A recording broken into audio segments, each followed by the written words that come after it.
لکه بروسه کې دلته څه کېده لکه په شاهرخ باندې مې لغونډه کې روپۍ قرض دی پوه شوې یو سړی رانه پټېږي را پټېږي جو په هغې سلسله کې دلته راشم پرې پوله ورته ولاړ یم پوه شوې پلار یې کارېږي کور ورته دروازه نه ټکې نو بس انشاءالله تعالی دلته ورته ولاړ یم مړی یو جنۍ د کالج نه راځي پوه شوې هلکه مړی ورور نه دې صحابه تړولی دی پوه شوې یاره د شاهرخ پسې خو زم راغلی خو ما نه هم پټېږي لکه نو تا کوی تاق مارغه ولې څه ورکړي دي هغه ظالم ما پسې راغی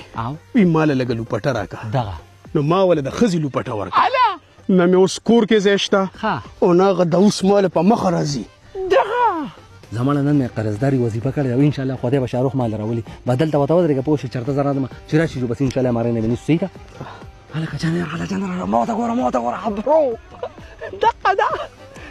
ژړ بخښنه هلکه دا ته اوس چېرته لاړو لکه که د جنۍ عزت لرې لاس وړو ملګريه زمانه به دایر شي چې د ما ستا سره په یو ټټ باندې ناسته پاسته شوې ده वो ऐसी लड़की थी किसे तेरा दिल घर किया है پیرغون کار څومره غر ظالم وکنه خو چېرته به یې قرضداري سره دا ګوته نه کړې وایه روپۍ به کله راکړې ستا په ما څو پیسې دي 10,000 15,000 به در کوم ډونګه به ډبلی کم نو چې ته د روپۍ کمه کړې ولې د 15 پوزې تا چېړل یم په دې 15,000 باندې ځان شګه نه کړې ښه سلام علیکم bye bye tata goodbye गया میټر ریډره او جی بده مه خوښوه چې د باندې څکلی شم خوښه مې ضروري کېله راځه ای رویا د ما هغه موبایل کې ټکي راوړه هلکه موبایل به یې ټکي راوړوله تیز چارجر ته مې کړی صحیح ده کار دې کړی ای رویا ته ورته وګوره دا خو که 3% دی وکه 3% دی نو بجلي دې پلار را پرېښی ای رویا یخ یو براو چې اوس کوم دا د کلمونه راله کالام جوړ کړي راوړوله یو ګیلاس اوبه دا نوی فریزر مو اغوستی ښه او هلکه بیخ ته ونوځه دا خو شوروا دي نو شوروا به خو دي غونډه بجلي خو ستاسو کورونو ته تللی نو ښه ده پکې راته لږه ګرمي مو کوم ډنډې پکې له دې خوا مخکه یو څادر هم ولاړه یخني به کېږي چې هوا یې خراب کړي ستاسو بجلي لږه تیز وي ای رویا دا پکې خو لږه ګندا خو بند دی ستا په دماغ کې ډک شوي ته ورته وګوره څنګه فرار یې کړي پرو ته وګوره چې څنګه وه چې خو مخ باندې دي لیدلي دغه شانتې مونږ هم د بجلۍ مخ نه دی خو په یک تاریخ باندې بیلونه دغه پړپړی راپسې رالېږلي bye bye tata goodbye गया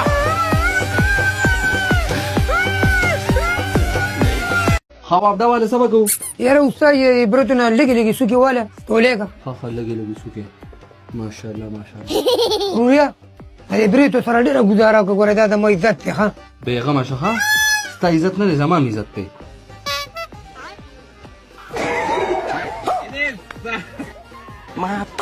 استاد یې ولې تا خو کار بس کړه چارج پکې ختم شو بله واله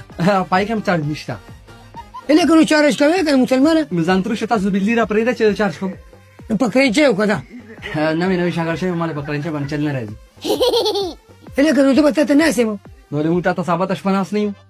غونډه شپه وروره ښځې ته به وځو خو هم ستا د وجې ای استاد ته چل خو ورسره وکړه دوی ته وګورې تا یو غټ ته ورکوټې بدې ښکاري ته وګوره نه وابډه والا داسې چل به وکړه نه چې پتار به یې لوباسم څنګه دی خوښه پتار به ډېر در کوي نو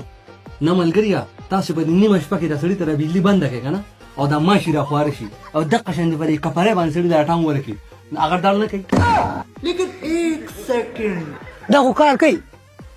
لګي خو کو دې پرې په کار کې بند شو که نه جو بیا به لایف ټایم دپاره نه کولاویږي ښه دی رویا زه غونته کولاو که یو برید خو ته صحیح کړو که نه داسې چل دی مشره دې ګرټ ته زما پلار کالو کو پوه شي زما واده په شپه باندې ویل غونډه کې یو 15 منټو له بجلي را پرېږدی ښځو شمې راوړلې هغې ته خپل ناچ ماچو کې پوه شي بیا واپس بنده کې خیر دی نو تاسو ځان تروشان ول سوي خبرې یې دې سره زموږ روټین خرابېږي صحیح خبره مو کړې نو دې سره زما د مشین پروټین خرابېږي bye bye tata goodbye गया